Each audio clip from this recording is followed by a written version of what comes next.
Le parti pris, c'est tous les matins, une actu, un point de vue. Et vous, au 32-16, ce matin, on est avec vous, Christophe Prudhomme. Bonjour. Bonjour. Vous êtes médecin urgentiste à Bobigny, en Seine-Saint-Denis, membre de la CGT. Et vous avez publié un message qui a fait beaucoup réagir hier. Vous dites, attention, la grève, c'est bon pour la santé. Oui, parce que la question du niveau de vie, des conditions de vie, vous savez, c'est l'amélioration de l'espérance de vie et de la santé de la population. Ce sont 20% les progrès de la médecine et 80% l'amélioration des conditions de vie. Or, le problème, si je prends l'exemple de là où je travaille en Seine-Saint-Denis, quand vous avez deux générations qui vivent moins bien que leurs parents et que leurs grands-parents, ça retentit sur l'état de santé. Et on a par exemple, dans ce département, une épidémie d'obésité chez les jeunes. Là, je regarde les étudiants. La suppression des repas complets dans le Crous pour les étudiants, avec des repas très peu chers, et on remplace ça par les sandwichs, c'est mauvais pour la santé. Donc vous voyez, ces questions de conditions de vie, et on voit bien qu'aujourd'hui, tout le monde se serre la ceinture. Les fruits et légumes, on dit 5 fruits et légumes par jour. Mais pour manger 5 fruits et légumes par jour, il faut effectivement qu'on ait la capacité de pouvoir composer des repas qui coûtent un peu plus cher que des pâtes ou du riz. Mais j'entends tout ça, on vit mieux quand on a un meilleur salaire, mais de là à faire grève, vous voyez ce que je veux dire, il y a une justification...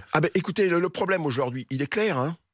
Ce que l'on réclame, nous, c'est quelque chose de très simple, qui a permis effectivement qu'on ait les 30 glorieuses, c'est ce qu'on appelle l'échelle mobile des salaires, c'est-à-dire que les salaires soient indexés sur l'inflation. S'il y avait un accord, mettons ça en débat à l'Assemblée nationale, l'échelle mobile des salaires, c'est-à-dire les salaires doivent suivre l'inflation. Et ensuite, il y a des négociations dans les entreprises. Mais déjà, les salaires suivent l'inflation, qu'il n'y ait pas de perte de pouvoir d'achat. Parce que là, on vous annonce des augmentations de salaire qui mélangent des choux et des carottes. Il y a l'augmentation de salaire générale, puis il y a les primes, il y a ce qu'on appelle les augmentations individuelles, on s'y retrouve plus. Quand vous rentrez aujourd'hui dans beaucoup d'entreprises, vous ne savez pas quel va être votre salaire, entre le salaire de base, les primes, l'intéressement, enfin bref, qui peuvent varier. Il y a eu des augmentations dans le secteur de la santé avec le fameux Ségur. Oui, alors, et vous savez quel est le résultat? Aujourd'hui, une infirmière française, en termes de niveau de vie, gagne moins que sa collègue mexicaine. Voilà, c'est-à-dire qu'on a dévalorisé les métiers essentiels dans notre pays. Vous savez, je vais prendre l'exemple de mes collègues jeunes médecins. 10 ans d'études. Aujourd'hui, ils ont des salaires qui ne leur permettent pas d'acheter un appartement familial à Paris. Alors que quand ils se comparent à des amis à eux, qu'on fait les écoles de commerce et qui bossent à la défense dans des métiers qui sont peut-être pas forcément essentiels, vous voyez, dans le business, les traders, etc., et qui gagnent 2 à 3 fois plus qu'eux, il y a un problème de valeur. D'où votre appel à se mettre en grève pour de meilleurs salaires et donc une meilleure santé. Ce que vous nous expliquez, Christophe Prudhomme. On va voir au 32-16, tiens, si Julien est d'accord. Julien qui nous appelle du Rhône. Bonjour Julien. Bonjour Julien. Alors, est-ce qu'il faut se mettre en grève pour avoir un meilleur salaire et être en bonne santé, Julien? Moi, je pense qu'il y a deux choses qui se passent aujourd'hui. La première, c'est qu'on a fait une génération, excusez-moi du terme, mais de feignasses. C'est-à-dire que les gens ont oublié qu'avant d'avoir des droits, il y avait des devoirs.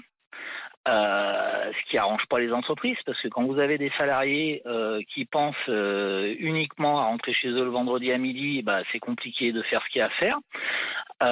Il est vrai que la vie est de plus en plus chère. Il y a des choses qui sont totalement anormales, mais je vais prendre un exemple par rapport à ce que dit Monsieur Prudhomme. Moi, à l'époque, quand j'étais gamin, j'étais asthmatique. Assez grave, hein, jusqu'à mes 14 ans, après c'est passé. Mon médecin venait, je me rappelle que mon médecin est venu à minuit, 1h, 2h du matin pour calmer mes crises d'asthme.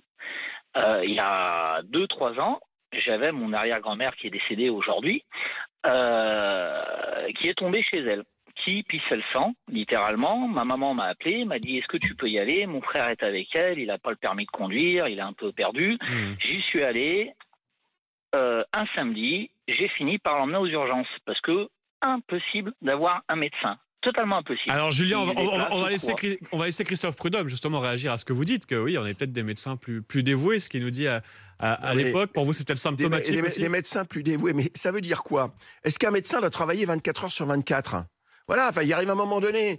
Moi, je veux bien, qu'il vienne dans mon service, ce monsieur, traiter les personnels de feignasses. je pense qu'il repart avec le goudron et les plumes.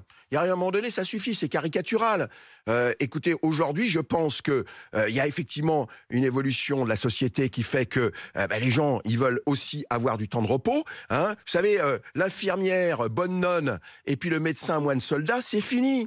Voilà, donc il arrive un moment donné, on a le droit. Ouais, vous savez, on travaille dur à l'hôpital. Hein, on passe des nuits, on est en horaire décalé. C'est la vraie pénibilité aujourd'hui. Hein, quand on commence à travailler à 7 heures du matin, il faut se lever de bonne heure. Quand on travaille la nuit, c'est fatigant. Donc, on a le droit d'avoir du temps de repos. Donc, traiter les gens de feignasses, moi, je suis désolé, c'est pas sérieux, c'est caricatural et c'est pas comme ça qu'on pourra avancer dans notre pays. Merci Christophe Prudhomme, médecin urgentiste à Bobigny en Seine-Saint-Denis. Vous êtes venu défendre votre parti pris, se mettre en grève pour de meilleurs salaires et donc être en meilleure santé. Merci d'être venu en direct sur RMC.